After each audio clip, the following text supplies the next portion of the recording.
Hello everybody, welcome to my channel, Delightful Creations. I'm Amber. So today I wanted to hop on here, you guys, and share with you my next big project that I'm really excited to launch.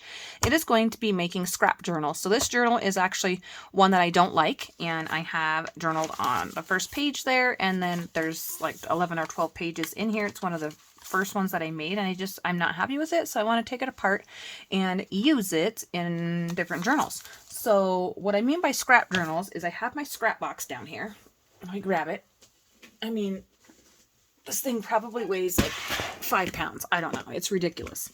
So like there's lovely, delicious, ready to go scraps for me to make journals in. There's ledger paper.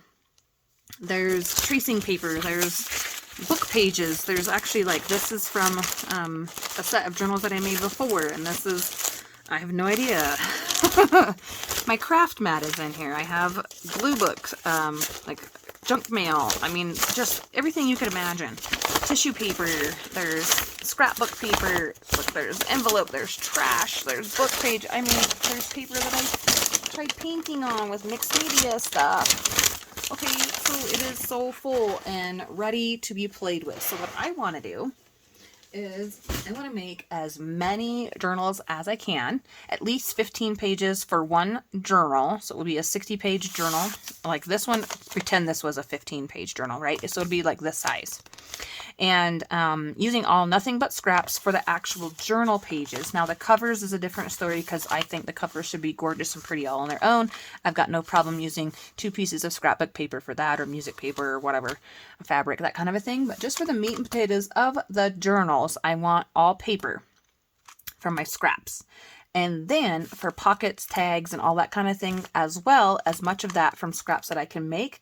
But instead of just making that, I want to use my ready-to-go items. So things like this that are sitting on my desk, or this left over from my sewing kit, or this tag sitting over here that's ready to go. It just needs decorated. So I want to use the stuff I already have made instead of trying to make more, because I've got plenty. Let's use it. And what I wanted to do was kind of make this an eclectic collection. And I'm going to make one with you guys here on camera. Of course, I've got to go through the scrap box and sort big papers from small papers and that kind of a thing. But they're really going to be basically like this, where it's very random, eclectic, different sizes. This one they're all pretty much the same size. This is when I just threw in that one page of being different. So the other ones will have big pages, small pages, skinny pages, fat pages, that kind of a thing. So it's going to be very similar to just kind of like a random journal, basically. And what I want to do after that is I'm going to make one. Would you guys seen how many crazy papers are in here? I mean, like it's a mass amount. My goal is to make 10 journals out of nothing but scraps. So if that means I have to do a couple of signatures, so I have multiple pages being used, that's fine.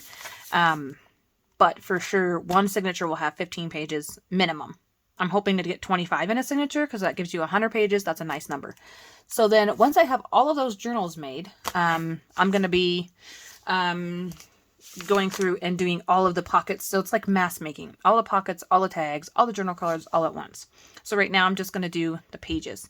So what I meant by doing it with you here on camera, I'm just going to simply reach in here and grab some papers. So some of them are already like ready to go. See how this is like folded in half and ready? It's a scrapbook paper. Okay, now that's like a pretty small scrap. I wouldn't use that for a journal page, but for something else I would. This is just a white paper. Sure, why not? It's a cutoff from something I printed. And so I'm just going to fold. And then, you know, here we've got scrap trash. I have tracing paper. Sure, let's use this. This will be a fun small page. Okay, so look at that. I'm rolling. I've already got 3 pages. See what I mean? This should be a fairly quick and easy, pretty thoughtless project, but I'm still being mindful of the pages I'm putting in there. So I don't want just all a bunch of small pages or a bunch of big pages, but different pages. So this one I would feel comfortable using. This one I would feel comfortable, obviously not those little scraps. And this one, so maybe these will be journal cards instead of pages. And then we have like just ridiculous, it's just ridiculous. I'm not going to use a phone book in there. I was using that for collage. Okay, so now we've got 4 pages. Let's go to the next little section here and grab something and see what we get. Okay, so now I've got purple, like this is fabric paper. I'm not going to use that. This is really nice, thick purple, dark paper. And so I'm trying to keep the color schemes pretty well. So these ones would work really well together, but not with this set. So I'm not going to have it be super crazy dynamic colors like that. I'm just showing you like what's in my scrap box. So here is a really nice piece of scrapbook paper that got jammed up. This almost wrecked my printer, and I don't know why. It got stuck and it stopped printing. So I'm just going to trim off the yucky. And then, you know, there you go. I can sew that on something. And so this can be a pretty page in here because this one is turning into like pinks and greens and oranges and yellows and just be really pretty like that. Yeah, why not? And then I'll decide on the cover shape and all that kind of a thing, you know, later on. So there's that one. And then we have some more pages. I mean, it's just like, here's one that's just in my scrapbooks. And again, it's because it printed it all gross. So I'll use this one as a full page, and then we'll add a pocket to that on this back side here. Because this side is fine, it's wood grain, but over here it got messed up where it was supposed to print the flower. Okay, so now we kind of got a floral thing going on. 1, 2, 3, 4, 5, 6 pages. What else do I have here? This is so difficult to reach down and grab. Okay, I've got some black pages. Probably not going to use those. Oops, is my phone buzzing? Oh, no, it's my watch telling me it's time to move. Well, it will be soon. Okay, let's use these birds. Like, they're cute. Look at that. It has a branding strip or whatever you call these on the top. Okay. Just go ahead and pull that down. I could have left it on there and glued it down. And so this one I know is going to be too fat, so I'm going to make it a flip out because it is a full 12 by 12 page. And that's really quick and easy. There we go. And then we got a short bird page, and then we have, oh, little man is awake. I hear him walking around. So I will end this video, you guys, and you'll come back and you'll see all the different pages that I have chosen for this journal. Talk to you soon, guys. Bye for now.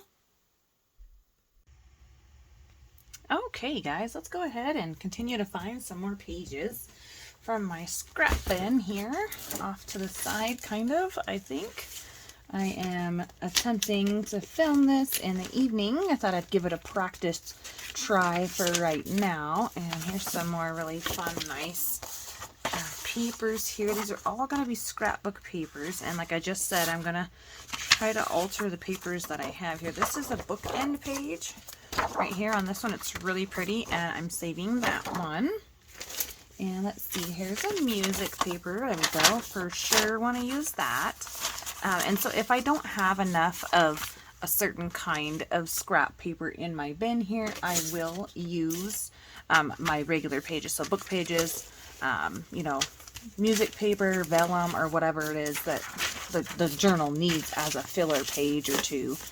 But mainly all of the main pages should be coming out of this particular little set here. So here's another like fun little scrapbook paper, but this one is a little bit different, and I'm going to fold it. It's kind of glossy. It reminds me kind of like a wedding. It's really, really pretty design here. So I'm just going to fold that one so the flip is the other way. And I might even glue that one down for a pocket just to make it even more different. So 1, 2, 3, 4, 5, 6, 7, 8, 9 pages. What else do we have? And I might not, like obviously these are scraps, have that many big 12 by 12, or not 12 by 12. What do you call those? 8.5 by 11 pages in here. So I'm okay grabbing maybe some solid colored cardstock or craft cardstock or whatever, you know, whatever it is that, like I said, I would need, because I do like to have some pages that are bigger, and I don't want to just, you know, throw it in here all crazily. Here is a paper that I printed. It is a graphics fairy, and it has lines on either side. So I'm going to go ahead and fold this one in half, I think, just so my birds go in the right direction. There we go. And then to bring color to this side, I'm going to make it a pocket page. So we're going to have flowers over here. And I don't mind the white for right now. All of that little extra detailing can be done, you know, at a later point. So there we go. We have some more choices. Of course, when I let go of the scrap bin, it all goes back to where it was. And I'm really trying not to be too particular about the pieces I pull out. It's just some of them are like that. It's a book page. I don't even know if you can see that. It's a book page, and I was going to use it in one of my journals, but I had to cut the quote off the back. So I'll probably still use it. I'm just going to have to cover that up. And then here's another music sheet. What is this one? Some just white paper, and then I'm getting into the mixed media stuff. I have just teeny tiny little scraps. I have another music paper. I've got, oh, here we go. Now that one's pretty small. That would be a pretty small page. I suppose when you're doing this, you really can't be that picky now, can you? But like I said, I'm not opposed to using bigger pages. I don't like that one. From my solid cardstock or anything like that.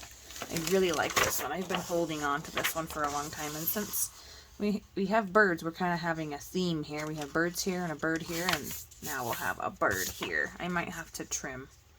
I might have to trim that guy. Okay, let me count one more time. 1, 2, 3, 4, 5, 6, 7, 8, 9, 10, 11. So definitely 4 more pages for sure.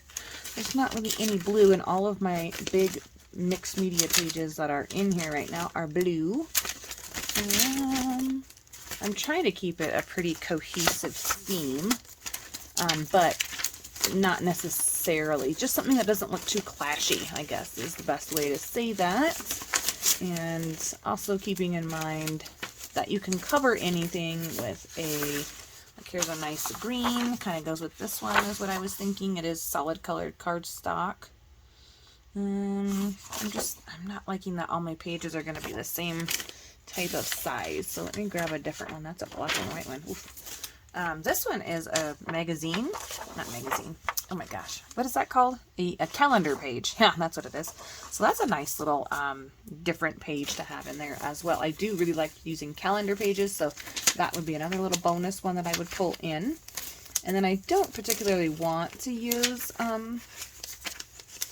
plain, like this one is a coffee dyed paper, but it is a printer coffee dyed paper, so it's just trash garbage on the other side. It's like a test print page that I coffee dyed, so definitely be covering that up, but it does give me a full page. So now I think I've added 2 or 3 more pages. I lose count like every time. I'm sorry. 1, 2, 3, 4, 5, 6, 7, 8, 9, 10, 11, 12, 13. I believe 13 or so. Okay. And I think well, I don't like the colors on that one. All right. Getting back to this. So this, like I said, shouldn't take that long to go through here and find pages. It's just finding the right ones for a particular journal. So it might be more beneficial for me to grab all my big pages that I know I want to use out of here. And then, like, here's a pretty JD page. Here we go. Here is a postcard page. And then fold them and then mix and match them up. So that's also another good idea. So I'm going to count again. 1, 2, 3, 4, 5, 6, 7, 8, 9, 10, 11, 12, 13, 14. And then I just need one more nice one. And so I have this old magazine in here. And so I'm going to go to the center, and I'm just going to pull out whatever it is in the center, and it'll give me a full page. It's a really old magazine. This one's from 1965, and it's needing to be used, so let's use it. And I'm probably going to cover up people. I don't really care for people, but I do like that back here. I mean, I don't mind the text. Text is fine for me. So I'm going to trim it down because I know it's not going to fit in my journal. It's way too long. And I don't want it to have another pocket page. So I'm just going to trim it down to 8 inches. And I think that'll be like another scrap if he's sufficient. And so now knowing that, I know that my book pages are probably not going to be any bigger than 5.5 because that would be an 8.5 by 11 sheet. So again, you know, more scraps, but there we go. So we have 15 pages. And I've put a small dent into the scrap box. So Thanks so much for stopping by. I'm sorry this video was kind of all over the place, but I'm just going to continue to fold my pages that I'm going to make into a journal, and I think at that point come back and select the pieces that work well together. So guys, stay tuned. I can't wait to see you in the next video. Bye bye.